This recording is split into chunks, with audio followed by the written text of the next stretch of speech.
Hello बच्चों, मैं विनय राय आज आपको मैथ्स में लेके चलता हूँ।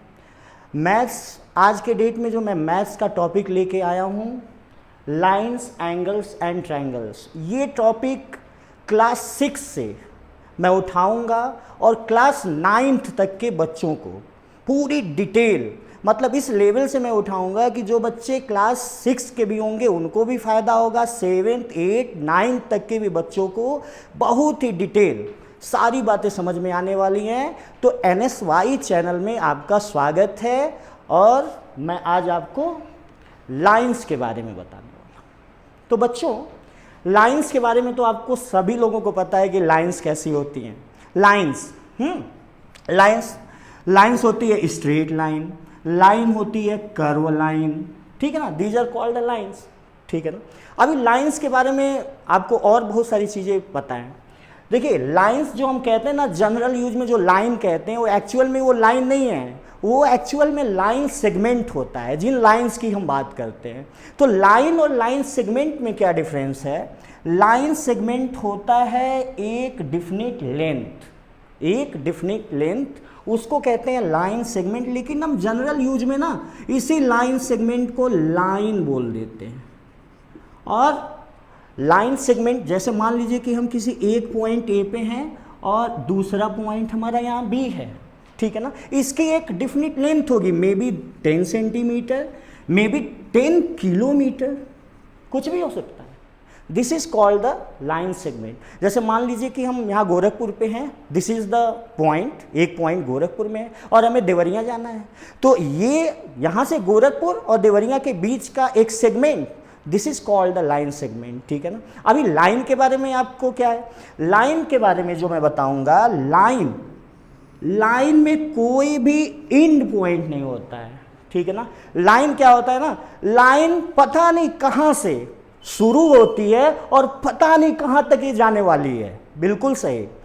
अच्छा, मे बी लाइन के बारे में तब आपको पता हो कि क्या इस लाइन की भी कोई लेंथ हो सकती है, मे बी हो सकती है, जब मे बी साइंटिस्ट इस पूरे यूनिवर्स के मेजरमेंट को मेजर कर ले तो लाइन की भी का भी मेजरमेंट निकल सकता है। लेकिन अभी तो किसी ने इस यूनिवर्स को मेजर ही नहीं किया है। इसीलिए लाइन की जो डिफिनीशन है, जो लाइन की डिफिनीशन है, there is no any end point of a line.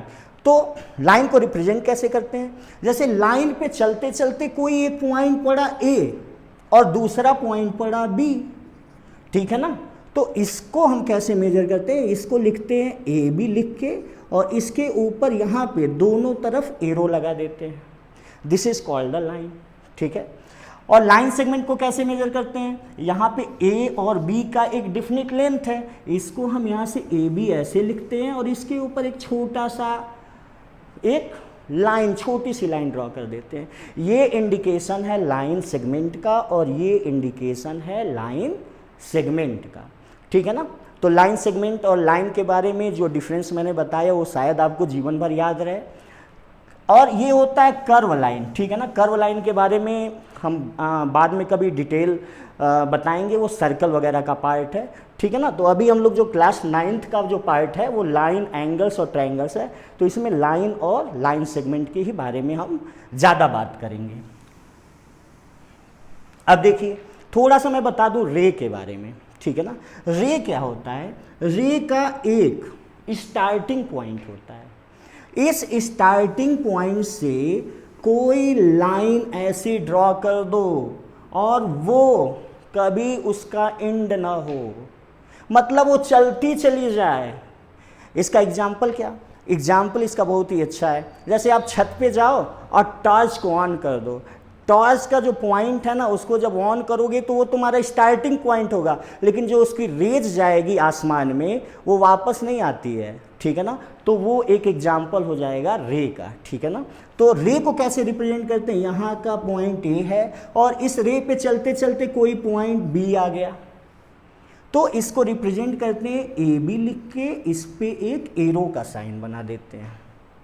This is the representation of a ray. I hope कि ये चीज़ें क्लियर हो गई होंगी आपको, और आगे मैं चलता हूँ, ठीक है।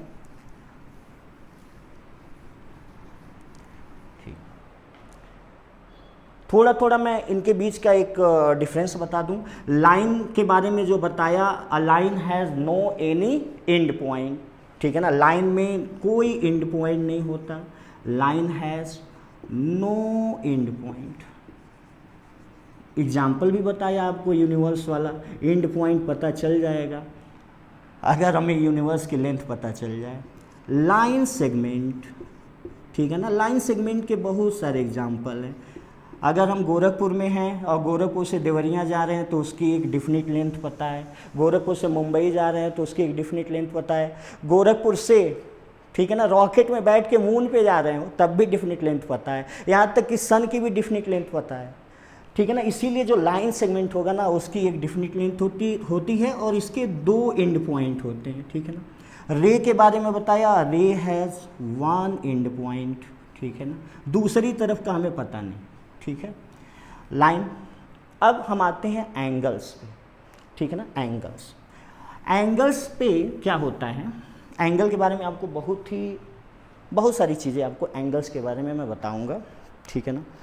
जब दो रे मिलते हैं, ठीक है ना, जैसे दो रे का इनिशियल पॉइंट का मतलब स्टार्टिंग पॉइंट, ठीक है ना, ये रे ऐसे जा रही है और एक रे ऐसे इस तरीके से आई और इस इनिशियल पॉइंट पे यहाँ पे मीट कर गई, ठीक है ना। तो इन दोनों के मीटिंग पॉइंट से यहाँ पे देखिए एक स्पेस बन रहा है, that is called the angle, ये होता है एंगल। अब एंगल के बारे में मैं आपको बताऊं तो आप जान लीजिए कि एंगल आपके चारों तरफ है, ठीक है ना। आप किसी भी दो पॉइंट को देख लीजिए, दो दीवालों को जोड़ते हुए देख लीजिए, फैन को देखिए, आप अपने घर के आसपास के जितने भी ऑब्जेक्ट को देखिए, सब कुछ एक एंगल से बना हुआ है, ठीक है ना, सब में एक एंगल का यूज किया गया। हम तो कहेंगे ये कि इस यूनिवर्स में ऐसी कोई चीज़ नहीं है जो बिना ज्योमेट्री के बना हुआ है, जो बिना ज्योमेट्री के बना, हर चीज़ में ज्योमेट्री है, हर चीज़ में ज्योमेट्री है। यहाँ तक कि आप जिस घर में रहते हैं उसका हर एक पार्ट बिना ज्योमेट्री के बन ही नहीं सकता है। मतलब मैथ का यूज, और वो भी मैथ्स में ज्योमेट्री का यूज हर जगह है और हर पार्ट में आपको ज्योमेट्री दिखाई देगा। बहुत सारे बच्चे कहते हैं ना कि सर इस मैथ्स का यूज क्या है, और मैं कहता हूँ कि मैथ्स के बिना तो कुछ है ही नहीं। बच्चे कहते हैं सर ये आप ट्रिग्नोमेट्री पढ़ाते हैं, ये पढ़ाते हो, सर इसका ऐसे लाइफ में क्या यूज है। तो हम कहते हैं बच्चे जब तुम बड़े हो जाओगे ना, जब इंजीनियरिंग करोगे या उससे भी बड़े बड़े रिसर्च करोगे ना, तो ये तुम दूसरों को बताओगे कि मैथ्स में कितना बियॉन्ड यूज, मतलब भगवान ही सबसे बड़ा मैथमेटिशियन, हम लोग तो उसको फॉलो करते हैं बस, ठीक है ना। अभी देखो हम एंगल्स पे आते हैं। एंगल्स, अच्छा हमको लगता है कि एंगल्स में क्लास 5th से ही ये एंगल पढ़ाया जाता है, ठीक है ना। एंगल्स कैसे बनता है, सपोज करो कि मेरे हाथ में ये दो रे, ठीक है ना, ये ठीक है, ये अब देखो एंगल्स कैसे फॉर्म हो रहा है, एक रे इधर जा रही है, एक रे इधर आ रही है, इन दोनों का ये इनिशियल पॉइंट देखो, ये मीट किया तो एक एंगल बन गया, दिख रहा है ना। अब एंगल देखो, अगर ये रे इस रे के ऊपर ऐसे आके गिर गई तो इस दोनों रे के बीच में देखो कोई गैप नहीं है, इसलिए ये बनता है जीरो एंगल, ठीक है ना, इसको कहते हैं जीरो एंगल, ठीक है ना। अब एंगल्स बनना शुरू हो रहा है, देखो ये गैप ऐसे ऐसे ऐसे, 0, 10, 20, 30, 40, 50, 60, 70, 80, 90 डिग्री, 100, 110, ऐसे चलते चलते देखिए 180 बना ना। अच्छा बच्चे कंफ्यूज हो जाते हैं 0 डिग्री और 180 के डिग्री में, यहाँ पे ये एंगल रेज है और दूसरी रेज इसी पे आके गिर गई तो 0 डिग्री है। अच्छा 0 डिग्री वाली भी जो रेज है वो स्ट्रेट लाइन बना रही है, और ये देखिए 180 वाली रेज एक इधर गई और एक इधर गई, ये 180 ये भी बना रहा है। तो दोनों में डिफरेंस बच्चे भूल जाते हैं, हमेशा एग्जाम में फिगर आ जाता है तो पूछता है कि बताओ इसमें 180 वाला है, तो दोनों स्ट्रेट ही लाइन तो होती है, स्ट्रेट लाइन वाला एंगल 180 बनाता है, तो बच्चे हमेशा कंफ्यूज हो जाते हैं। फिर से देखो, ये रे इसी के ऊपर ऐसे आके गिर गई तो 0 डिग्री, और यही रे बिल्कुल इसके अपोजिट डायरेक्शन में चली गई तो 180 बना रही है, ठीक है ना। दो रेज का इनिशियल पॉइंट ऐसे मिल गया। अब हम एंगल के डिफरेंस पे आते हैं। सबसे पहला एंगल है जीरो एंगल, जो अभी बताया आपको, जीरो एंगल। दूसरा एंगल देखिएगा ध्यान से, दूसरा angle acute angle. Acute angle देखिएगा कैसे बन रहा है, ये देखिए, एक रे दूसरे रे के ऊपर बिल्कुल ऐसे गिरती हुई नजर आ रही है ना, देखिए ऐसे गिरती हुई नजर आ रही है, ऐसे गिरती, ऐसे गिरती। अब ये बिल्कुल एक दूसरे के परपेंडिकुलर ऐसे राइट एंगल पे खड़ी हो गई। तो पहला एंगल जो एक्यूट एंगल होता है ना, इस रे के ऊपर ऐसी हुई गिरती हुई दिखाई देती है हमेशा ऐसे, this is the acute angle, ठीक है ना। तो एक्यूट एंगल की डिफिनीशन क्या होगी, N angle which measurement is between 0 to 90 degree, between 0 to 90 degree, that is called the acute angle, ठीक है ना।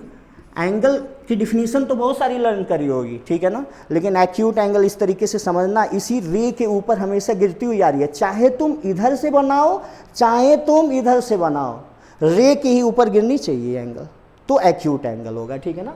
फिगर मैं इस तरीके से बनाता हूँ, ऐसे बनेगा तब भी एक्यूट एंगल, ऐसे बना तब भी एक्यूट एंगल, इधर से बना तब भी acute angle. N angle which measurement is between 0 to 90 degree, ऐसा एंगल जो 0 और 90 डिग्री के बीच में होता है, मीन्स 1 डिग्री वाला एंगल भी एक्यूट, 89 डिग्री वाला भी एंगल एक्यूट, 89.5 वाला भी एक्यूट, बट 90 डिग्री से छोटा होना चाहिए। अच्छा, जब 90 डिग्री से छोटा होना चाहिए तो 90 डिग्री वाले एंगल को क्या बोलेंगे, 90 डिग्री वाले एंगल को बोलेंगे राइट एंगल। क्या बोलेंगे, राइट एंगल, बिल्कुल ऐसे राइट। अब ये तो आपको मैंने दिखा दिया ऐसे राइट एंगल, मैं जिस फ्लोर पे खड़ा हूँ मैं भी इस फ्लोर के बिल्कुल 90 डिग्री पे खड़ा हूँ, फ्लोर से मेरा जो एंगल बन रहा है 90 डिग्री, मैं ऐसे चला जाऊंगा तो गिर जाऊंगा, ऐसे आगे आऊंगा तो गिर जाऊंगा, 90 डिग्री पे हूँ। ये जो दीवार आपके सामने दिख रही है ना, वो भी परपेंडिकुलर है, राइट, एकदम राइट एंगल पे है ये, ठीक है ना। तो ये सब बहुत सारे एग्जाम्पल्स हैं, आप अपने आसपास देख सकते हो राइट एंगल के। तो जो दूसरा हो गया हमारा एंगल, वो राइट एंगल। राइट एंगल की डिफिनीशन क्या हो गई, बताओ जरा, कमेंट बॉक्स में दे दो भाई, ठीक है। राइट एंगल ये होता है, N angle which measurement is exactly 90 degree is called a right angle. बात समझ में आ गई। तो भाई राइट एंगल से ऊपर वाले की बात कर ले जरा, राइट एंगल से ऊपर वाले की बात करेंगे तो आता है ऑब्ट्यूज एंगल। बिल्कुल सही भाई, तुम्हारी आवाज आ रही है कमेंट बॉक्स में, ऑब्ट्यूज एंगल, बिल्कुल सही, ऑब्ट्यूज एंगल। ऑब्ट्यूज एंगल देखते हैं, मेरे पास इसीलिए मैंने 2 मार्कर पहले ही ले लिया था। मुझे एंगल समझाना हो तो मैं मार्कर का भी यूज कर सकता हूं और अपने इस हाथ का भी यूज कर सकता हूं। ये देखिए एक्यूट एंगल 0 डिग्री, कोई एंगल नहीं बना, ये देखिए एक्यूट एंगल, राइट एंगल, और मेरा हाथ इधर की तरफ जाएगा तो ऑब्ट्यूज बनता चला जाएगा। देखिए ये राइट एंगल। अब राइट एंगल से ज़्यादा, यानी इस रेज से दूसरी तरफ इस तरीके से रेज उल्टी होती जा रही है, उल्टी होती जा रही है ऐसे, कब तक ऑब्ट्यूज रहेगा, जब तक ये 180 से छोटा रहेगा, 180 से छोटा रहेगा तब तक ये ऑब्ट्यूज हो गया। तो डिफिनीशन क्या निकल गई इसकी, ऑब्ट्यूज एंगल की डिफिनीशन आ गई आपके सामने, N angle which measurement is between 90 to 180 degree, that is called the obtuse angle. Clear हो गया होगा, बहुत अच्छे से सबको क्लियर हो गया होगा, ठीक है ना। 120 degree, 130 degree, 170 degree, 179 degree, they are all the obtuse angles, ठीक है ना। कोई भी पूछ ले तो ऐसे बता सकते हो यार, क्लास 9th के स्टूडेंट हो, मुझे पता है कि लॉकडाउन में 2-3 साल का गैप रहा है पता नहीं पढ़ा होगा कि नहीं पढ़ा होगा, अभी बेसिक जान लो, सब कुछ बिल्कुल डिटेल बताने वाला हूँ। मुझे पता है कि तुम लोग कोरोना में बहुत डिस्टर्ब हुए हो, मैथ्स में तो 100% डिस्टर्ब हुए हो, कुछ भी ऑनलाइन समझ में नहीं आया है। यहाँ मैं बिल्कुल बेसिक बताने जा रहा हूँ। इस चैनल को लाइक करो, सब्सक्राइब करो, वायरल कर दो यार, वायरल कर दो, ठीक है ना। मैं लगातार बहुत ही अच्छे वीडियो तुम्हारा बेसिक, बहुत ही तुम्हारा बेसिक कॉन्सेप्ट एकदम क्लियर करूँगा, ठीक है। आओ ऑब्ट्यूज एंगल पे। अब ऑब्ट्यूज एंगल से ऊपर वाला कौन सा एंगल होता है, that is called the straight angle, क्योंकि मैंने बताया कि 180 से जस्ट थोड़ा सा छोटा, सब 90 और 180 के बीच वाला ऑब्ट्यूज। तो 180 वाला क्या, 180 वाला होता है स्ट्रेट एंगल, स्ट्रेट लाइन से बना हुआ है स्ट्रेट एंगल, ठीक है ना। लेकिन उसमें रे कैसी होती है, एक रे दूसरे रे के बिल्कुल अपोजिट डायरेक्शन में खड़ी होती है, बिल्कुल अपोजिट, ये कंफ्यूज नहीं होना है, दोनों रे इधर देखो अपोजिट डायरेक्शन में, यानी एक रे का इनिशियल पॉइंट ए है और यहाँ पे मान लो कि तुम्हारा ए है और ये है तुम्हारा बी, तो ये angle A O B that is called the 180 degree. अच्छा, एंगल को तो रिप्रेजेंट करने आता है ना, मुझे तो भाई 9th के स्टूडेंट हो तो मुझे लगता है कि आता होगा, थोड़ा सा ध्यान में नहीं आया था कि मे बी उसमें 6 वाले भी बैठे होंगे, तो ज़रा देखना इसमें एंगल को रिप्रेजेंट करते हैं ए ओ बी अगर है तो जिस एंगल की बात करेंगे वो बीच में होता है, इसको हम ए ओ बी भी लिख सकते हैं, इसको हम बी ओ ए भी लिख सकते हैं, इसको शॉर्ट में एंगल ओ भी लिख सकते हैं, पता ही होगा यार तुम्हें, ठीक है ना, कोई ना कोई तो बताया ही होगा, अभी तुम्हारे दिमाग में दोबारा रिकॉल हो गया, ठीक है ना। ये हमारा हो गया स्ट्रेट एंगल, मुझे लगता है कि लाइफ में कभी अब भूलोगे नहीं। अब सुनो, स्ट्रेट एंगल पे पहुंच गए, स्ट्रेट एंगल से बड़ा वाला एंगल 180 से बड़ा वाला एंगल क्या होता है, that is called the reflex angle, reflex angle दिख रहा है ना बोर्ड पे भाई। कोई भी प्रॉब्लम होगी तो कमेंट बॉक्स में लिख देना कि सर ये थोड़ा सा ये वाली बात मुझे दोबारा एक्सप्लेन कर दीजिएगा नेक्स्ट वीडियो में, ये इस पर थोड़ा और डिटेल बात बता दीजिएगा, सर ये टॉपिक समझा दीजिएगा यार प्लीज़, मतलब उसमें मत शर्माना, कमेंट ज़रूर करना और मुझे बताना कि और तुम्हें ज्योमेट्री में क्या जानना है। जब तुम बताओगे तो मैं और भी बहुत डिटेल में वो वीडियो बना के तुम्हारे सामने रखूँगा। अभी रिफ्लेक्स एंगल, रिफ्लेक्स एंगल देखिए ज़रा, ये 180 डिग्री, ठीक है ना। अब 180 से बड़ा वाला एंगल कैसे बनता है, ये देखो इधर की तरफ आ रहा है, कैसे बन रहा है, ये देखो इधर की तरफ जा रहा है, ये नीचे की तरफ, नीचे की तरफ। रिफ्लेक्स एंगल में, एक्यूट एंगल में और ऑब्ट्यूज एंगल में क्वेश्चन पूछा जाता है। क्या क्वेश्चन पूछा जाता है जिसमें बच्चे हमेशा गलती करते हैं, ज़रा ध्यान से देखना। अभी तो डिफिनीशन जान लो, an angle which measurement is greater than 180 and less than 360 that is called a reflex angle, मतलब 180 से बड़ा और 360 से क्या छोटा, इनके बीच में जो एंगल होता है वो रिफ्लेक्स एंगल होता है। फिगर कैसे बन के आता है रिफ्लेक्स एंगल का, ये अगर एंगल ऐसे है, ठीक है ना, तो ये एंगल इस तरीके से बना होना चाहिए, ये जान लेना। इस तरीके से क्यों बनेगा, ये देखो, अगर इसी रेज को तुम ऐसे आगे बढ़ा दोगे, ठीक है ना, तो ये एंगल तो तुम्हारा 180 डिग्री हो गया, लेकिन ये जो बढ़ा हुआ पार्ट है वो कितने डिग्री का है, 180 प्लस हो जाएगा ना बेटा, 180 से 1 डिग्री भी ज़्यादा हो गया तो किस में चला जाएगा, रिफ्लेक्स एंगल में चला जाएगा। इसीलिए ये ना जो भी एंगल बनता है इस तरीके से हमेशा इसको बनाया जाता है, ठीक है ना, इस तरीके से। अच्छा, अब क्वेश्चन पूछ देता है कोई एंगल इस तरीके से है ना घुमा के, ठीक है ना, उल्टा बना दिया, इधर वाला एंगल दे देगा और बोलेगा बताओ एक्यूट है, ऑब्ट्यूज है कि रिफ्लेक्स है।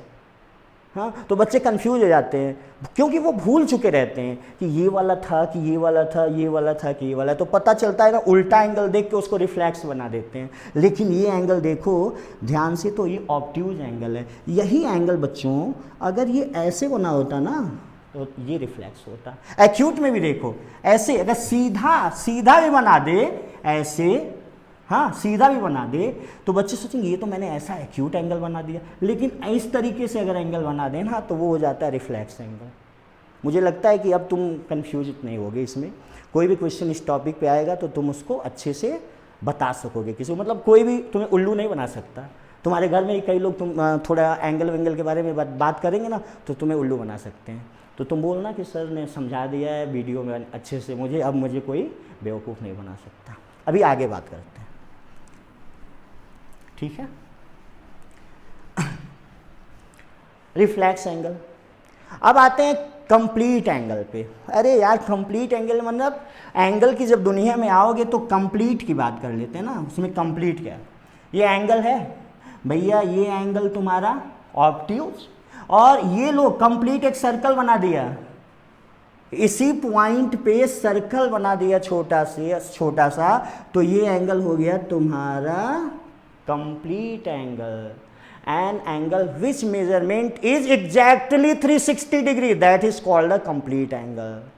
कंप्लीट एंगल हो गया बच्चों, ठीक है ना। तो ये एंगल्स के टाइप्स थे, ठीक है ना। अब आते हैं जरा दो एंगल्स को मिक्स करते हैं, ठीक है ना। दो एंगल्स को थोड़ा सा एक बार हल्का सा रिवाइज करा दूं। 0 डिग्री वाला एंगल एग्जैक्टली 0 डिग्री होना चाहिए। एक्यूट वाला एंगल बताओ जल्दी बताओ। एक्यूट वाला angle that is between 0 to 90 degree, 0 से बड़ा 90 से छोटा। Right angle 90 degree. Obtuse angle more than 90 and less than 180। Clear. उसके बाद क्या आता है बताओ। Straight angle, then after reflex angle, उसके बाद कंप्लीट एंगल। क्या बच्चों आपने कॉम्प्लीमेंट्री एंगल्स और सप्लीमेंट्री एंगल्स के बारे में सुना है? सुना है कि नहीं? सुना है ना? यस सुना है। तो जल्दी से जिन बच्चों को अगर आता है तो कॉम्प्लीमेंट्री एंगल्स की जरा डिफिनीशन बताना। यस कमेंट बॉक्स में मैं देखूंगा, सबका कमेंट पढ़ूंगा और रिप्लाई भी करूंगा, ठीक है ना। कॉम्प्लीमेंट्री एंगल्स, कुछ बच्चे सही बताने की कोशिश करें, जल्दी से वीडियो पॉज करें और फटाक से उसका आंसर मुझे दें। कॉम्प्लीमेंट्री एंगल्स, आप देखिए कॉम्प्लीमेंट्री एंगल्स क्या होते हैं। कॉम्प्लीमेंट्री एंगल्स हमेशा दो एंगल की बात करेंगे कॉम्प्लीमेंट्री में। अ पेयर ऑफ एंगल्स, जुड़वा, a pair of angle. Pair of angles में दो एंगल्स हम लेंगे, जरा देखना, जरा ऑब्जर्व करना। एक ले लिया 330, एक ले लिया 60, एक ले लिया 40, एक ले लिया 50, एक ले लिया 70, एक ले लिया 20, एक ले लिया 80, एक ले लिया 10। जरा देखिए कुछ पैटर्न बन रहा है क्या? यस पैटर्न दिख रहा है यहाँ पे। 30 60 90, 40 50 90, 70 20 90, 80 10 90। यानी दो एंगल का सम जब 90 डिग्री हो जाता है तो बस उसी को क्या कहते हैं? कॉम्प्लीमेंट्री एंगल्स बोल देते हैं, ठीक है ना। दो एंगल का sum that is called complementary angles. बहुत सिंपल है यार। अगर कोई पूछे तुमसे कि बताओ एक एंगल 10 डिग्री है तो दूसरा उसका कॉम्प्लीमेंट्री एंगल्स कितना होगा, बताइए। हाँ बताइए, कमेंट बॉक्स में बताइए। आप बोल नहीं पाएंगे, कमेंट बॉक्स में प्लीज टाइप। 1 10 तो दूसरा 80। अगर एक 20 है तो दूसरा यह 70 डिग्री। एक 30 है तो दूसरा उसका कॉम्प्लीमेंट्री 60 डिग्री, ठीक है ना। क्वेश्चन दो एक एक नंबर का पूछता रहता है यार। एग्जाम में बहुत सारे क्वेश्चन पूछते हैं। 6 में भी पूछता है, 7th में भी पूछता है, 8 में भी पूछता है, 9th में भी पूछता है, 10th में भी पूछ लेता है सप्लीमेंट्री और कॉम्प्लीमेंट्री, ठीक है ना। आते हैं सप्लीमेंट्री एंगल्स में। सप्लीमेंट्री एंगल्स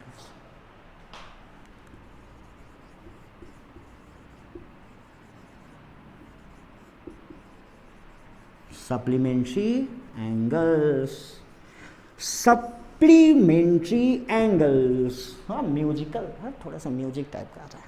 सप्लीमेंट्री एंगल्स क्या होगा? 90 का डबल कर दो, कितना? 180। इसमें भी पेयर्स ऑफ एंगल्स को लेंगे। दो एंगल का सम 180 हो जाए तो क्या हो जाएंगे? Supplementary angle. इसमें जुड़वा भाई कौन हो जाएंगे? 90 और 90 वाले यार, ठीक है ना। पूछिए कि बताओ एक ऐसा सप्लीमेंट्री एंगल कौन सा है जो उसी के बराबर है, तो ये क्वेश्चन पूछता है हमेशा। तो एक एंगल अगर 90 है तो उसका दूसरा जुड़वा भाई भी 90 होगा, जो दोनों बराबर होंगे। इसके अलावा कोई बराबर नहीं होगा। कॉम्प्लीमेंट्री में भी ऐसा था। एक 45 है तो दूसरा कितना हो जाएगा? 45। ये भी जुड़वा है, इसके अलावा कोई जुड़वा नहीं मिलेंगे, ठीक है ना। तो 90 90 सप्लीमेंट्री। 100 तो दूसरा 80, 120 तो दूसरा 60, बोलो 130 तो दूसरा 50 यार, है ना सिंपल। तो ये सब क्वेश्चन एक एक दो नंबर में ऐसे पूछता रहता है, ठीक है ना। तो कॉम्प्लीमेंट्री एंगल हो गया और सप्लीमेंट्री एंगल्स हो गया। तो अब हम थोड़ा सा चलते हैं और आगे थोड़ा सा, ठीक है ना। अच्छा बच्चों ये बता सकते हो कि अगर कोई एक पॉइंट दिया रहे तो उससे कितनी लाइंस ड्रॉ कर सकते हैं? 1, 2, 3, 10, 20, कुछ भी नहीं, लाइन ही नहीं ड्रॉ होगा। जरा देखते जाना। अगर एक पॉइंट दिया है तो हमने एक लाइन ऐसे ड्रॉ कर दिया, इसी पॉइंट से एक लाइन ऐसे ड्रॉ कर दी, एक लाइन है। अरे ये तो बढ़ता जा रहा है यार, ये तो बढ़ता जा रहा है, ख़त्म ही नहीं हो रहा है, ख़त्म ही नहीं हो रहा है, ख़त्म ही नहीं हो रहा है। यानी एक पॉइंट से हम इनफाइनाइट लाइन्स ड्रॉ कर सकते हैं। किसी एक गिवन पॉइंट से हम क्या कर सकते हैं? इनफाइनाइट लाइन ड्रॉ कर सकते हैं। अच्छा, बहुत अच्छी बात है। तो जरा बता दो, 2 पॉइंट से कितनी लाइन ड्रॉ करेंगे? बताओ बताओ। इससे एक इनफाइनाइट ड्रॉ करेंगे तो उससे 2 इनफाइनाइट ड्रॉ कर लेंगे क्या? जरा बताओ बताओ। 10, 5, 6, 7, 2, 3, 4 नहीं, 2 पॉइंट से हमेशा एक और केवल एक ही लाइन ड्रॉ करा जा सकता है। अगर 2 पॉइंट दिया हो, ये क्वेश्चन हमेशा पूछता है, हर जगह पूछता है, हर एग्जाम में पूछता है, किसी भी कॉम्पिटिटिव एग्जाम में छोटा सा क्वेश्चन पूछ लेगा, बीएड में पूछ लेगा, बीटीसी में पूछ लेगा, अरे भाई साहब हर जगह पूछ लेता है। तो मतलब इसमें नॉलेज वाली भी बातें हैं। छोटी छोटी चीज़ें क्लास 5th की है, क्लास 6 में भी पढ़ाया जाता है, क्लास 9th 10th में भी पढ़ाया जाता है, और हर एग्जाम में कहीं ना कहीं पूछता ही रहता है। ठीक है ना? अब देखिए ज़रा, अगर एक लाइन सेगमेंट है तो आप बता सकते हो क्या कि इस लाइन सेगमेंट पे कितने पॉइंट्स लाई करते हैं? लाई करने का मतलब कितने पॉइंट से ये लाइन सेगमेंट बना है? बताओ बताओ। मुझे लगता है 1, 2, 3, 4, 5, 6, 7, 8, 9, 10, 11, 12, ऐसे तो गिनती में बहुत होता जा रहा है। जी हाँ सर, बिल्कुल सही आपने सोचा। किसी लाइन सेगमेंट पे इनफाइनाइट पॉइंट्स हम बना सकते हैं। इनफाइनाइट पॉइंट्स यानी कोई भी लाइन सेगमेंट इनफाइनाइट पॉइंट से मिलकर बना होता है, या किसी भी लाइन सेगमेंट पे इनफाइनाइट पॉइंट्स होते हैं, ये भी क्वेश्चन आता है। ठीक है ना? ये सब छोटे छोटे ज्योमेट्री के पार्ट हैं, तो इसको हम जानते हुए आगे चलेंगे तो हमें आगे बहुत ही और मजा आने वाला। हमारा बेसिक बहुत मजबूत होना चाहिए। अच्छा, जब हम कोई क्वेश्चन लगाने चलते हैं तो ये हमारे बेसिक्स हैं, ये हमारी तर्कस के तीर हैं। जब तक इनके ये हमारे पास रहेंगे नहीं ना, तब तक हम कुछ कर ही नहीं पाएंगे। अच्छा, तर्कस है, उसमें तीर है, तो तीर को सही जगह पे चलाने भी आना चाहिए, तब मैथ्स आता है। ये नहीं कि बस हम लेके बैठे हैं और यूज ही नहीं करना जानते, यूज करना चाहिए हमें।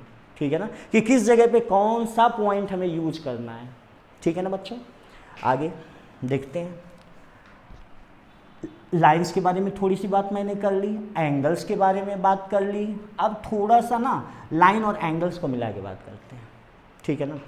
अच्छा, अगर एक लाइन ये है, ठीक है ना, एक रे मान लो, और एक ऐसे जा रहा है, ये हमारा एंगल मान लो बन गया AOB। ठीक है ना? इसी से एक और एंगल ऐसे बन गया AOB, और मैंने इसको C बना लिया।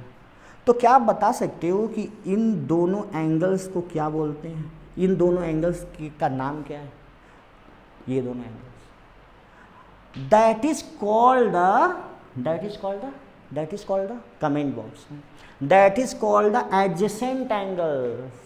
ये भी छूट रहा था ना एडजेसेंट एंगल में, एडजेसेंट एंगल्स। तो एडजेसेंट एंगल की डिफिनीशन क्या होगी, जरा ध्यान से देखना। अगर इस एंगल की हम बात करें, इस एंगल की, तो इसको बोलना है AOC। ठीक है ना? और इस एंगल की अगर हम बात करें बच्चों, तो इसको बोल रहे हैं AOB। फिर से जरा सुनिएगा मेरी बात। इस एंगल को अगर हम बोलें तो इसको बोल रहे हैं AOC या COA, और इसमें बात करें तो बोल रहे हैं AOB चाहे BOA। कुछ चीज़ें कॉमन आ रही हैं क्या? कॉमन आ रहा है ये लाइन OA और ये कॉमन वर्टेक्स O। तो एडजेसेंट एंगल की डिफिनीशन क्या होती है कि जिसमें एक कॉमन आर्म या कॉमन रे आए और एक कॉमन वर्टेक्स पड़े, वही एंगल हमेशा एडजेसेंट एंगल्स कहलाता है। ठीक है ना? इस मार्कर के बीच में अगर मैं ये पेंसिल ऐसे लगा दूं, है ना, तो ये दोनों एंगल ना एडजेसेंट एंगल्स हो जाते हैं। अच्छा, अब इस एडजेसेंट एंगल को ना मैं फिर से बिल्कुल अपोजिट डायरेक्शन में ले जा रहा हूँ। एडजेसेंट एंगल से मैं तुम्हें एक बहुत ही अच्छी चीज़ बताने जा रहा हूँ। वीडियो में लगातार बने रहिए और मैथ्स को बिल्कुल मैजिकल बनाओ यार। मैथ्स में ना बिल्कुल बिल्कुल बहुत ही सिंपल है और बहुत ही गेम की तरह है यार, बिल्कुल गेम की तरह है। जैसे तुम मोबाइल पे गेम खेलते हो ना, वैसे मैथ में इंटरेस्ट पैदा हो जाएगा ना, तो तुम दिन भर मैथ ही सॉल्व करोगे, ठीक है ना। और वो मैं तुम्हें करा सकता हूँ, वो मैं तुम्हें करा सकता हूँ, वो फील मैं दिला दूंगा यहाँ पे कि मैथ कितना सिंपल और कितना मज़ेदार है। देखते रहो। एडजेसेंट एंगल बताया ना, ये मैंने देखो, ये था एडजेसेंट एंगल, ये इसका कॉमन आर्म था, ठीक है ना। मान लो ये ओ ए बी सी। अब मैं ना देखना क्या करने जा रहा हूँ, ये जो ओ बी रे है ना, ओ बी जो रे है उसको मैं पकड़ के बिल्कुल, उसको मैं पकड़ के बिल्कुल इस ओ ए रे के अपोजिट डायरेक्शन में लाने जा रहा हूँ। तो पकड़ के लाऊंगा तो ये देखो, मेरे पास तो खैर मैजिक है, तो मैं इसको पकड़ के इधर ला दिया, पकड़ के ला दिया, देखिए ये हो गया हमारा बी। तो अब ये क्या बन गया, ये एंगल क्या बन गया 180 डिग्री, और दोनों एंगल ये अभी भी एडजेसेंट हैं। तो अब जरा देखो, जब अच्छा मान लो कि अगर ये एंगल 60 हो तो ये एंगल कितना हो जाएगा, अगर ये कंप्लीट 180 है तो अगर ये 60 होगा तो ये कितना हो जाएगा, जरा बताओ 120 हो जाएगा। अगर मान लेते हैं कि ये 70 है तो ये कंप्लीट 180 है ना, तो ये कितना हो जाएगा 110 हो जाएगा। अच्छा जरा देखो, अगर ये 80 है तो ये कितना हो जाएगा 120 हो जाएगा। तो इससे एक डिफिनेशन आती है लीनियर पेयर का, लीनियर पेयर का, जब दो एंगल का सम 180 डिग्री आ जाए, एडजेसेंट, दो एडजेसेंट एंगल का सम, एडजेसेंट एंगल का सम, दो एडजेसेंट एंगल का सम 180 आ जाए, तो उसको बोलते हैं लीनियर पेयर। क्या बोलते हैं, लीनियर पेयर। ये बहुत सारे क्वेश्चन आते हैं क्लास 9th में, क्लास 9th में आएगा, क्लास 7th में आएगा, 6 में नहीं आएगा, 8 में आएगा, 9th में भी आएगा, ठीक है ना, लीनियर पेयर। और जब एक बार शुरू हो जाता है ना बच्चों, तो ये मत सोचना कि क्लास 9th में ख़त्म हो जाएगा, क्लास 10th में ख़त्म हो जाएगा। जब तक तुम्हारा मैथ रहेगा ना, तब तक ये सारी चीज़ें हमेशा हमेशा के लिए तुम्हें याद रहनी चाहिए, ठीक है ना। इसको बोला जाता है लीनियर पेयर एंगल। जब एडजेसेंट एंगल्स का सम 180 डिग्री हो जाता है तो इसको बोला जाता है linear pair angles, linear pair angles, ठीक है ना। तो क्वेश्चन पूछा जाता है कि बताओ भैया एक एंगल 2x है, एक एंगल x है, तो क्या तुम इन दोनों का की वैल्यू अलग अलग बता सकते हो क्या? तो बता सकते हैं, क्यों नहीं बता सकते। अब हम ये जान चुके हैं कि x और 2x मिलके कितने डिग्री का एंगल बना रहा है, 180 डिग्री का एंगल बना रहा है। तो अभी देखो लीनियर इक्वेशन तो पढ़ा है ना, क्लास 7th में पढ़ा होगा। 2x और x कितना हो गया भैया 3x, 3x is equal to 180। 3 को ट्रांसफर करने आता है ना, नहीं आता होगा तो कमेंट बॉक्स में लिखना, मैं लीनियर पेयर पे भी, लीनियर इक्वेशन पे भी एक डिटेल वीडियो बनाऊंगा अगर तुम्हें अभी भी लीनियर इक्वेशन समझ में नहीं आया है तो। यहाँ 3 का x के साथ क्या है मल्टीप्लाई, तो 3 को इधर ट्रांसफर कर दो ना, तो x इज इक्वल टू हो जाएगा 180 डिवाइडेड बाई 3, ये क्या हो गया 60 डिग्री। तो ये x की वैल्यू 60 हो गई, तो ये 2x का क्या मतलब 2 मल्टीप्लाइड बाई x, तो कितना हो जाएगा 2 × 60 that is equal to 120। Simple है यार, इस तरीके से हम बहुत सारे क्वेश्चन सॉल्व कर सकते हैं, ठीक है ना, बहुत सारे क्वेश्चन सॉल्व कर सकते हैं, ठीक है। अब बच्चों ट्रायंगल के बारे में आपको ना next video may be tomorrow, थोड़ा सा वेट कर लीजिए, मैं ट्रायंगल अगले ही वीडियो में डालने वाला हूं और बहुत सारे अच्छे अच्छे क्वेश्चन भी लाऊंगा जो आपके क्लास 9th लेवल से शुरू हो, क्लास 6 लेवल वाले भी होंगे, क्लास 9th लेवल के अच्छे क्वेश्चन मैं कराऊंगा जो आपको बहुत ही अच्छे से समझ में आएगा। ओके बच्चों, भूल तो नहीं कहना, जरा यार सब्सक्राइब कर दो चैनल को हमारे, ठीक है ना, वीडियो को लाइक करो, शेयर करो, वायरल कर दो यार। Okay, thank you.